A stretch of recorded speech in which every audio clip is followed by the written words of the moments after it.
Ladies and gentlemen, boys and girls, Smashers and Smashettes. Nintendo has done it. They've announced their next character, and he's going to be none other than Minecraft Steve, slash Alex, slash Zombie, slash Enderman. And, you know, the reception has been mixed.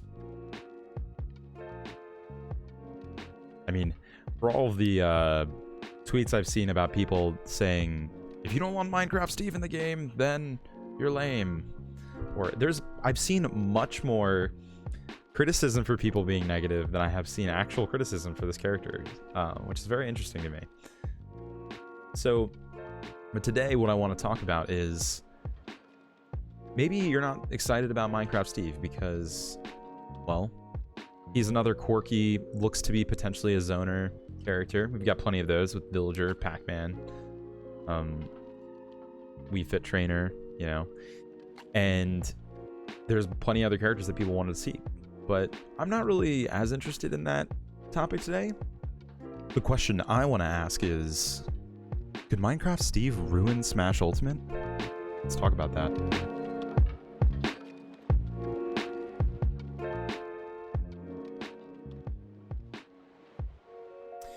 Now that is a really interesting question, just to give a little bit of an introduction. Can a character ruin a game? I think so. I think we've seen it in the past. I mean, Bayonetta ruining Smash Forward, Meta Knight ruining Brawl. Yeah, I guess you could say there were still flourishing scenes in the face of these characters, but their damage had been done, right? Even in Melee, we saw characters like Jigglypuff and Ice Climbers put on trial for how they affected and impacted the meta. What are the kind of reasons why a character could ruin a game? Now, potentially maybe Minecraft Steve wouldn't ruin Smash Ultimate. Perhaps he's just banned. He's not usable. He's not considered a character we're allowed to use. But today, we're gonna break down the different reasons of maybe how he could ruin this game.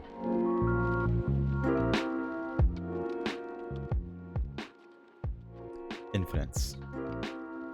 One of the things that could potentially ruin a game is just the ability for a character with little to no effort take over a game. And we've seen that with Zero and the movie, watching a movie era of Marvel vs. Capcom 3.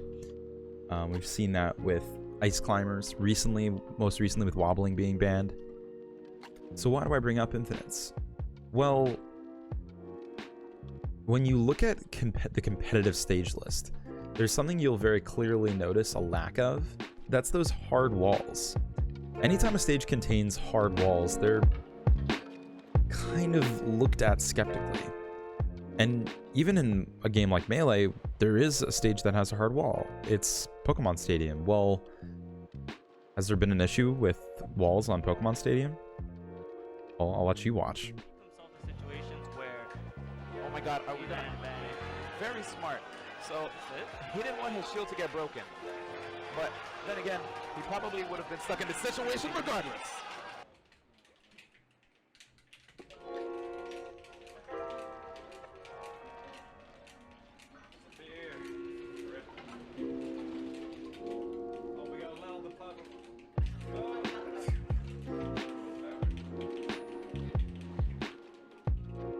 So the question is, yes, Fox can multi-shine you from 0 to 300% on Pokemon Stadium, but is there a risk of that happening in Smash Ultimate? We don't know yet with Steve. You're looking at his kit, we see him build up this wall. That's clearly a hard wall, but we don't quite see if he has anything in his kit that could potentially lead him to infinite you into the wall. But what we do see is there are several instances of characters who have infinites against ledge, which is kind of like a wall. You know, they can't move further, and that is Isabelle's jab.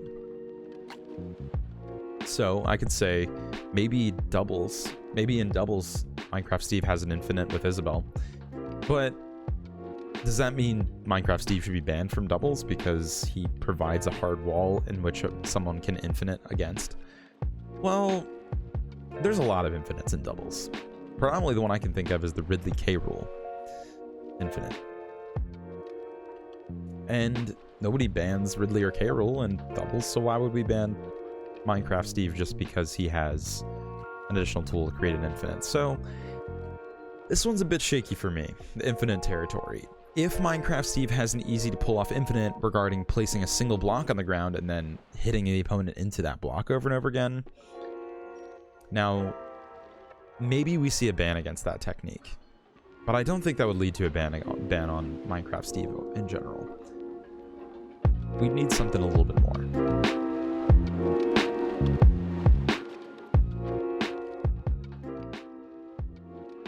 And that's where I come to my next thing.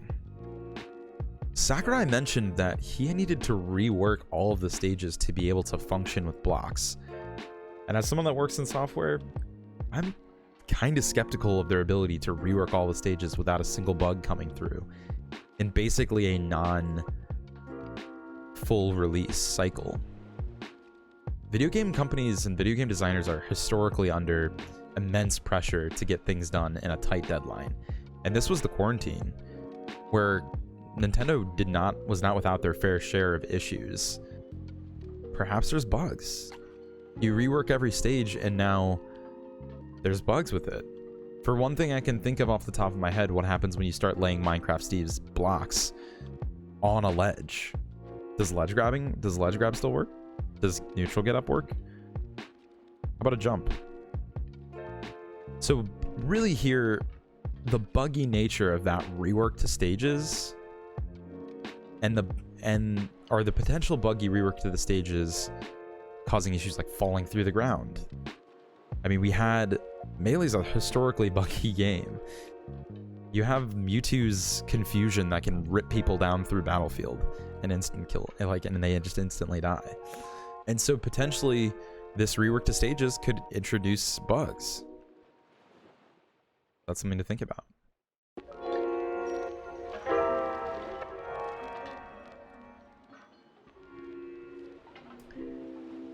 Similarly to our last topic about bugs, Sakurai also mentioned that they're doing sweeping balance changes to the characters to allow them to deal with a climate that has Minecraft Steve in it. That's alarming to me. The fact that one character can upset the entire balance of the game is something we should, that should wake people up. Like the fact that he said, we've got to change characters. We got to change all the characters now because now we have a character that can stack blocks up or build terrain. That's very interesting. So that sweeping set of balance changes could erupt and just throw the game completely out of whack because they never mentioned before having to make sweeping balance changes for characters. Like, that's something new. We have seen lots of balance changes, but not a set so large that the creative director explicitly warned us that there was a lot of changes being made to other characters to accommodate that. Now, maybe that's just like collision boxes, I place a block as Minecraft Steve is gonna just push you a character out of the way, but I'm a little bit not sure that's the issue. You have a lot of stages with hazards enabled that have moving pieces and things that appear into frame that just shove characters out of the way. So I would reasonably believe that their current game engine could handle this additional mechanic. But it's interesting to me that he mentions that specifically that there's going to be a lot of balance changes to characters to accommodate for Minecraft Steve. And while you may look at the tier list now and think, God, Pikachu's so good, right? Pikachu's just so much better than everybody else. This game is very balanced. Take us back to day one of the game, and everyone was saying how good Ultimate was balanced. It's crazy just how many of these characters are totally viable. Now, from my perspective, that kind of sucks. 70 characters that are viable, that's 70 matchups you have to learn. It's really not a great thing that they're all viable, because the game is so matchup dependent. You have to learn all the matchups of the game, and to have 70 characters all viable, you know, that it's a bittersweet. It's a double-edged sword in my opinion. But in this case here, a sweeping set of balance changes such that they can accommodate for the addition of a new character means that character might be the strongest character in the game right now. Like, if they have to adjust everybody because of the presence of Minecraft Steve, maybe this character is just going to be busted. Now's where we come to the interesting part. Smash 4 did not have a good record of releasing characters that were not broken. Smash Ultimate has had a pretty good track record with introducing new characters. I don't feel like any of the new characters are game-breaking. Joker's top tier, but I don't think he's broken. I think he's competitive. There's other characters in the game that are just as good as him. But maybe Minecraft Steve's going to be different. I am concerned by the sound of the fact that we have to rebalance the whole cast. Now, rebalancing the whole cast could fundamentally change the game. If you recall, in the past, there was some sweeping changes made to certain characters, like shields. Projectiles against shields got nerfed across the board. Generally speaking, top tiers when they first came out had a lot stronger smash attacks. Lucina and Wolf particularly, I can think of off the top of my head, got some pretty big nerfs consistently against their smash attacks. So maybe there's some sweeping change like that coming through again. And that really could upset the balance, and we could end up with a new set of top tiers.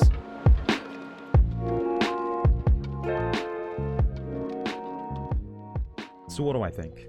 Do I think Minecraft Steve is going to come in and completely blow up Smash Ultimate and ruin the game?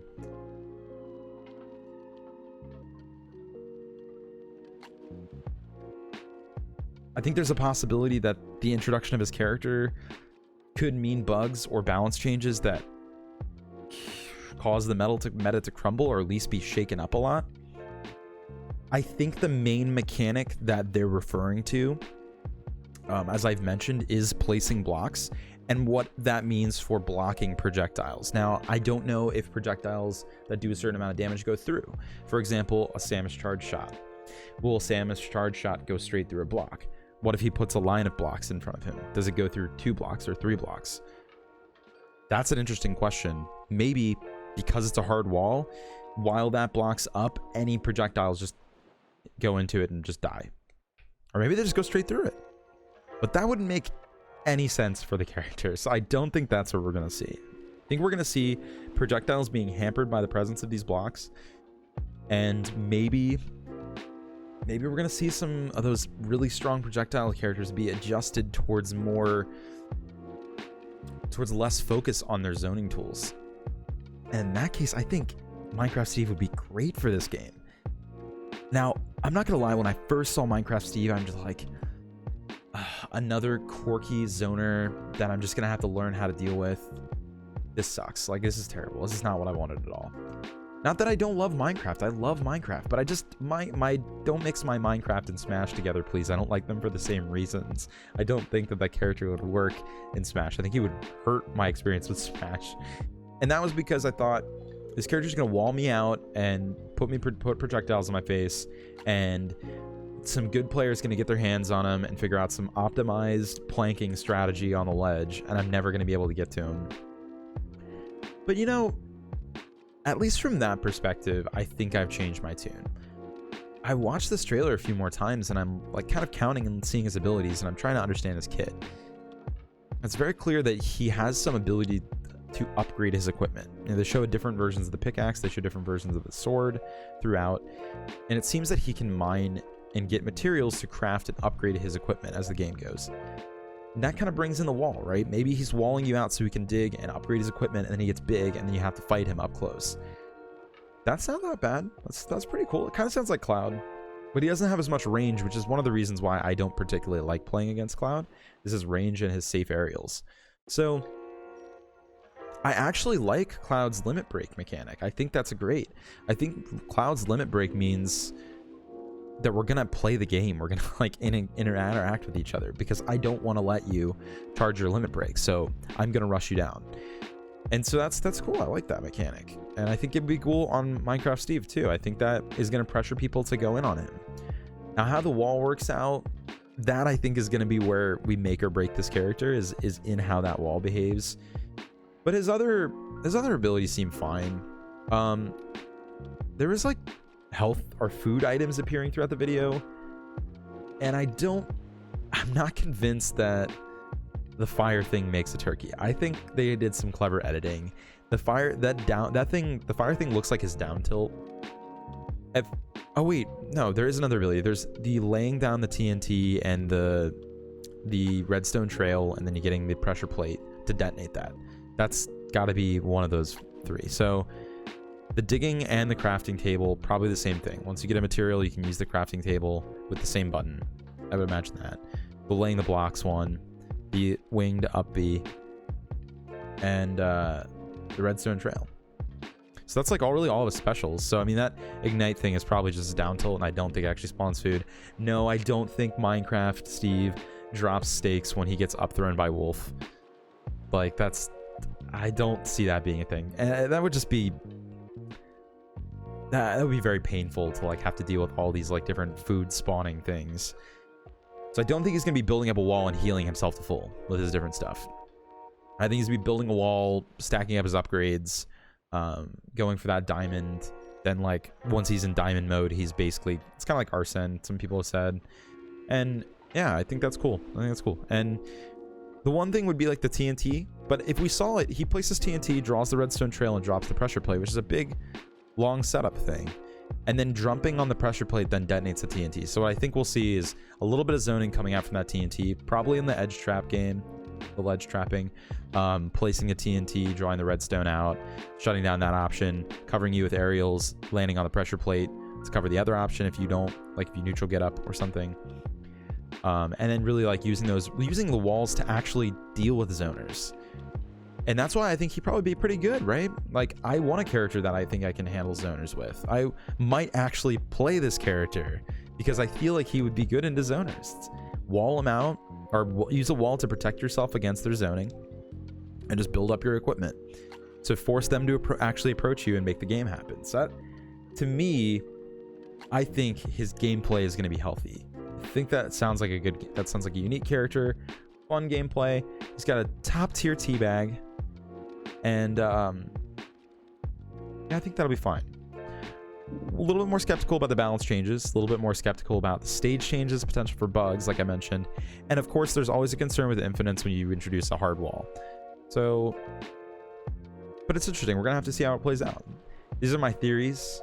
I hope you enjoyed listening to me theorize on potentially this character ruining the game. We'll have to see. I have faith in their design team. You know, to be honest, their balance has been really good so far. They changed characters in ways I would have never expected, but in ways that helped them. Particularly recently with Falcon, Captain Falcon. They weren't the changes we asked for, but I think the changes really helped. So, what do you think? Comment below. And let me know what you think. Is he going to ruin the game? Is he going to be great? Are you excited? Are you upset? On October 3rd, we're going to get the gameplay. The full gameplay, and we'll be able to see these things, but I still don't think we're going to understand really the impact of this character until we see those patch notes drop. So, I've been Indirection. If you like my channel, please don't forget to subscribe.